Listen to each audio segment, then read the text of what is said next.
الله الرحمن الرحيم الحمد لله رب العالمين والصلاة والسلام على سيد الأنبياء والمرسلين إنما نطعمكم لوجه الله لا نريد منكم جزاء ولا شكورا ولا يحض على طعام المسكين سبحان ربك رب العزة عما يصفون وسلام على المرسلين والحمد لله رب العالمين۔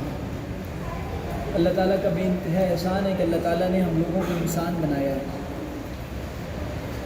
انسان بن جانا یہ بہت بڑی نعمت ہے، کیونکہ جو چیز اللہ نے انسان کو دی ہے دنیا میں وہ کسی اور مخلوق کو نہیں دی ہے، اور انسان کو تمام مخلوقات میں سب سے افضل بنایا ہے۔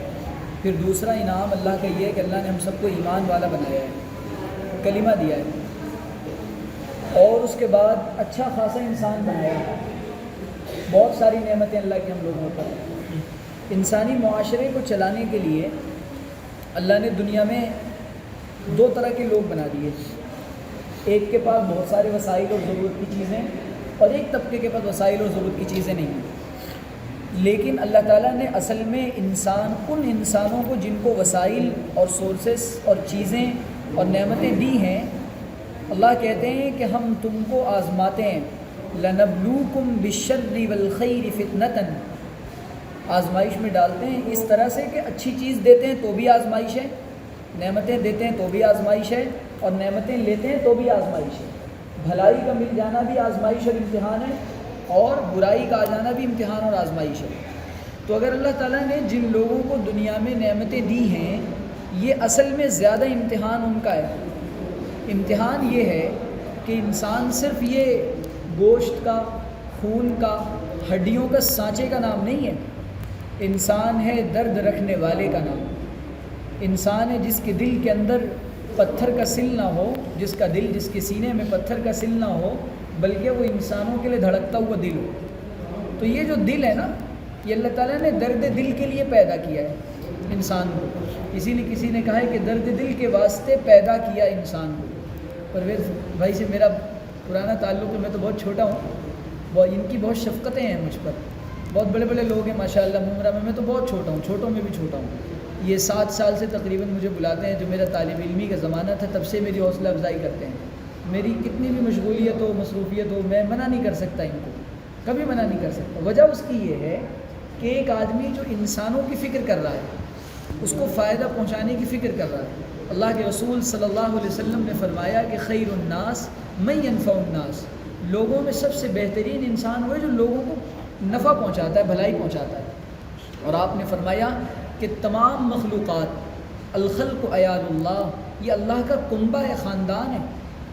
یعنی کوئی انسان، کتنی محبت ہے اللہ کو انسان سے کہ یہ ساری کی ساری مخلوقات اللہ کو اتنی پسند ہیں کہ اللہ کے رسول نے فرمایا کہ یہ اللہ کا کنبہ ہے، خاندان ہے۔ جس طریقے سے خاندان میں کسی کو کوئی تکلیف پہنچے تو دوسروں کو تکلیف ہوتی ہے نا، تو اسی طریقے سے کوئی اللہ کی کنبے میں کسی کو تکلیف پہنچے تو اللہ تعالیٰ کو بھی تکلیف پہنچتی ہے۔ اچھا، اسلام میں ایک بہت بڑا عمل ہے کھانا کھلانا۔ قرآن کریم میں اس کی بہت زیادہ ترغیب دی اللہ تعالیٰ نے۔ وَلَا يَحُضُّ عَلَىٰ طَعَامِ الْمِسْكِينِ، سورہ ماعون میں اللہ کہتے ہیں کہ ایسے آدمی کو اللہ پسند نہیں کرتے جو کھانا کھلانے کی ترغیب بھی نہیں دیتا، مسکینوں کو کھانا کھلانے پر ابھارتا بھی نہیں ہے۔ دوسری جگہ اللہ تعالیٰ کہتے ہیں کہ اہل جنت کا حال یہ ہوتا ہے کہ انما نطعمکم لوجہ اللہ لا نرید منکم جزاء ولا شکورا، وہ اللہ کی رضا کے لیے کھانا کھلاتے ہیں۔ اور حضرت عبداللہ بن سلام ایک صحابی ہیں، وہ کہتے ہیں جب میں مدینے میں آیا اور میں نے اللہ کے رسول سے جو پہلی روایت سنی، وہ پہلی روایت یہ سنی کہ اطعام الطعام، لوگوں کو کھانا کھلاؤ، سلام کو عام کرو، بھلی بات کرو۔ وہ کہتے ہیں کہ میں نے پہلی روایت یہ سنی اللہ کے رسول سے، اطعام الطعام، لوگوں کو کھانا کھلاؤ۔ لیکن آج کھانا کھلانا امت کے اندر سے یہ ختم ہو رہا ہے جذبہ، اور پوری دنیا کے اندر جو غربت کا ریشو ہے اور جو بھوک سے تڑپنے والوں کا ریشو ہے بہت زیادہ ہے۔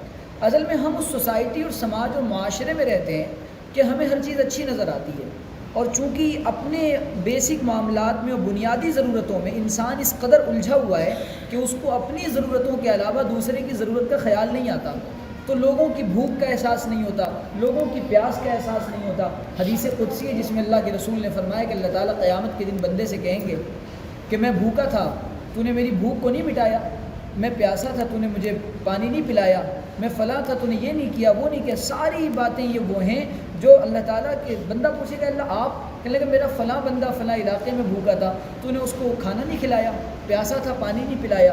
تو یہ اتنا بڑا کام ہے، اتنا بڑا کام ہے. حضرت عمر رضی اللہ تعالیٰ عنہ کا زمانہ ہے. حضرت عمر کا معمول یہ تھا کہ حضرت عمر رضی اللہ تعالیٰ عنہ رات کے وقت اپنی رعایا اور لوگوں کے لیے خبرگیری کے لیے نکل جایا کرتے تھے. حضرت عمر نکلے تو حضرت عمر رضی اللہ تعالیٰ عنہ نے جنگل میں دیکھا کہ ایک جھونپڑا بنا ہوا ہے، اس میں سے بچوں کے رونے کی آوازیں آ رہی ہیں. حضرت عمر نے معلوم کیا، ساتھ میں غلام بھی تھے جن کا نام غالباً اسلم تھا. گئے اور معلوم کیا کیا بات ہے.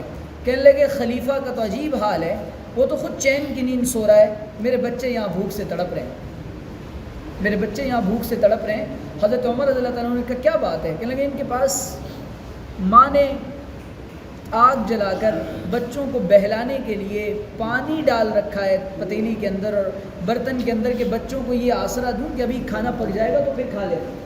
حضرت عمر کہتے ہیں کہ مجھے بہت عجیب و غریب میری کیفیت بن گئی.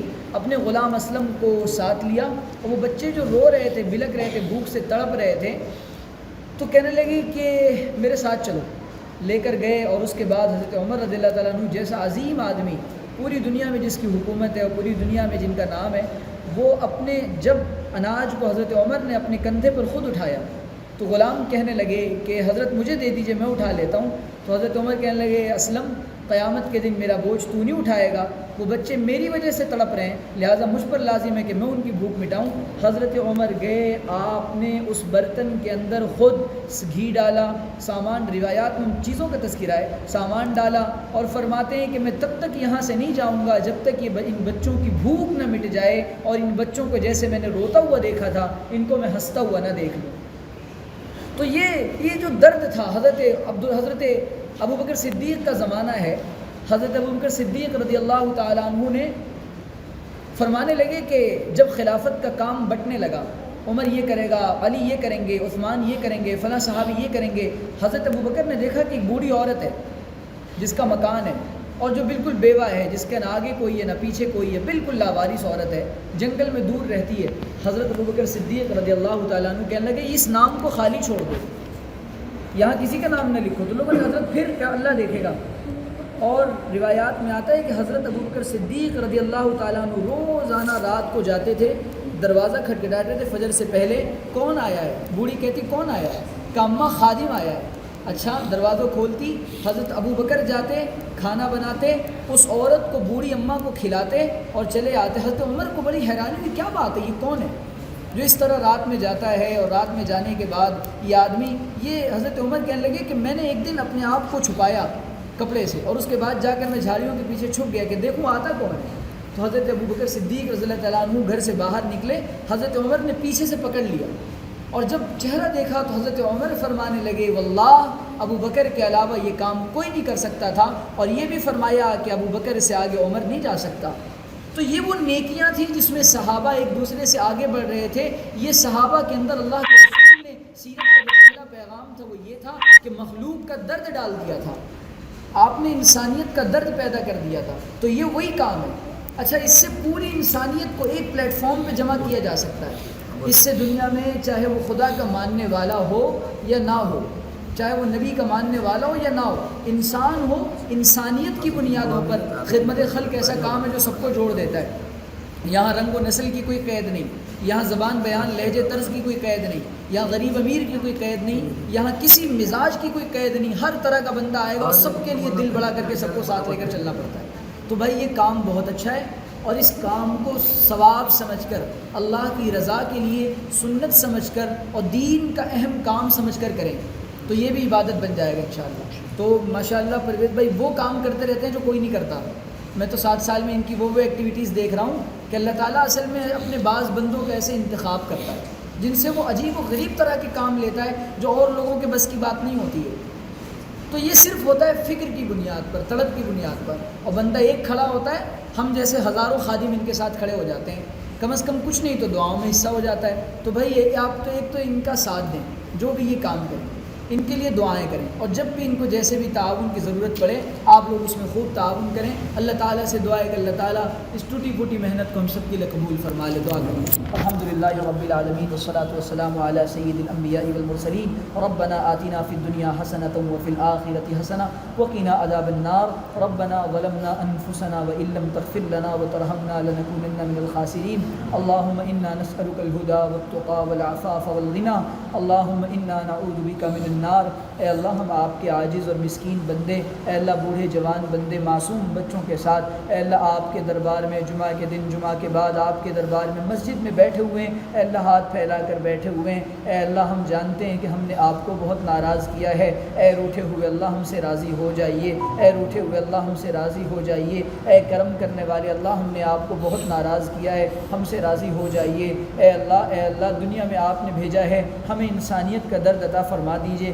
ہمیں مخلوق کا درد عطا فرما دیجیے، ہمیں لوگوں کا غم عطا فرما دیجیے۔ اے پروردگار عالم، اے پروردگار عالم، آپ نے قیامت کے دن اگر سوال کر لیا کہ تیرا پڑوسی بھوکا تھا، آپ کے نبی نے فرمایا کہ بدترین ہے وہ پڑوسی جو خود تو پیٹ بھر کر کھائے لیکن اس کا پڑوسی بھوکا رہے۔ اے اللہ ہمیں کھانا کھلانے کی توفیق عطا فرما دیجیے، اے اللہ بھوکوں کو کھانا کھلانے کی توفیق عطا فرما دیجیے۔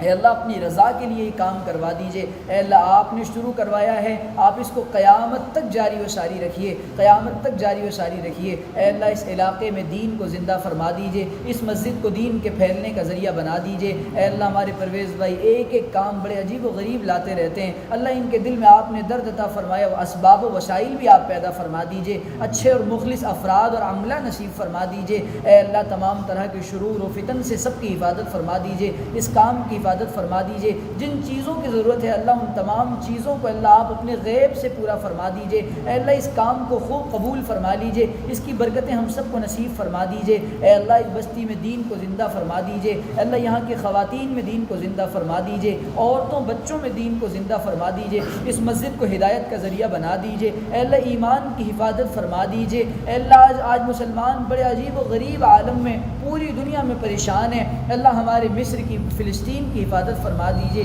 شام کی حفاظت فرما دیجیے۔ اے پروردگار عالم کشمیر کی حفاظت فرما دیجیے۔ اے پروردگار عالم برما کی ماؤں کی آہوں کو سن کر اب دل تڑپ سا جاتا ہے، اے اللہ برما کی ماؤں کی حفاظت فرما دیجیے۔ اے اللہ یتیم بچوں کی کلکاریوں کو سن کر دل پسیج جاتا ہے، اے پروردگار عالم اے اللہ یتیموں کا درد نصیب فرما دیجیے۔ نبی علیہ السلام کی تو اعلیٰ صفت تھی جو اماں خدیجہ نے بیان فرمائی تھی کہ تحمل الکل و تکسب المعدوم۔ اے اللہ کے رسول آپ تو غریبوں کی دستگیری کرنے والے، یتیموں کے سر پر دست شفقت پھیرنے والے ہیں۔ اے اللہ کے رسول تو غریب یتیم مسکینوں کو اپنے سینے سے لگاتے تھے۔ اللہ ہمیں بھی وہ صفات نصیب فرما دیجیے، ہمیں بھی وہ صفات نصیب فرما دیجیے۔ اے کرم کرنے والے اللہ جو لوگ بھی پرویز بھائی کا ساتھ دے رہے ہیں اللہ ہم تمام کو اس میں قبول فرما لیجئے، تمام کی پریشانیوں کو دور فرما دیجئے۔ اے اللہ امت میں جہاں کہیں لوگ پریشان ہیں اللہ سب کی پریشانیوں کو دور فرما دیجئے۔ اللہ پرویز بھائی کا جو اسکول ہے اس کو بھی ترقی عطا فرما دیجئے۔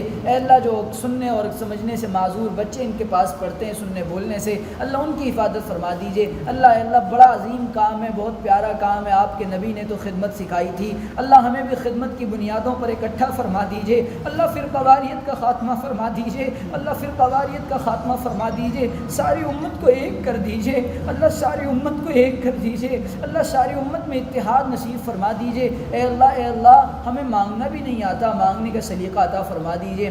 اللہ جو کام یہاں ہو رہا ہے اے اللہ معصوم بچے بھی بیٹھے ہوئے ہیں آپ کے سامنے ہاتھ پھیلا کر بیٹھے ہیں، اے پروردگار عالم ان تمام معصوموں کے اٹھے ہوئے ہاتھوں کی لاج رکھ کر اس کام کو اپنی بارگاہ میں قبول فرما لیجئے۔ اللہ جو مانگا ہے وہ بھی عطا فرما دیجئے اور جو مانگنے سے رہ گیا وہ بھی عطا فرما دیجئے۔ وصلی اللہ تعالی علی خیر خلقہ واصحابہ واہل بیتہ اجمعین برحمتک یا ارحم الراحمین۔ چلے اعلان کر دیں دوبارہ۔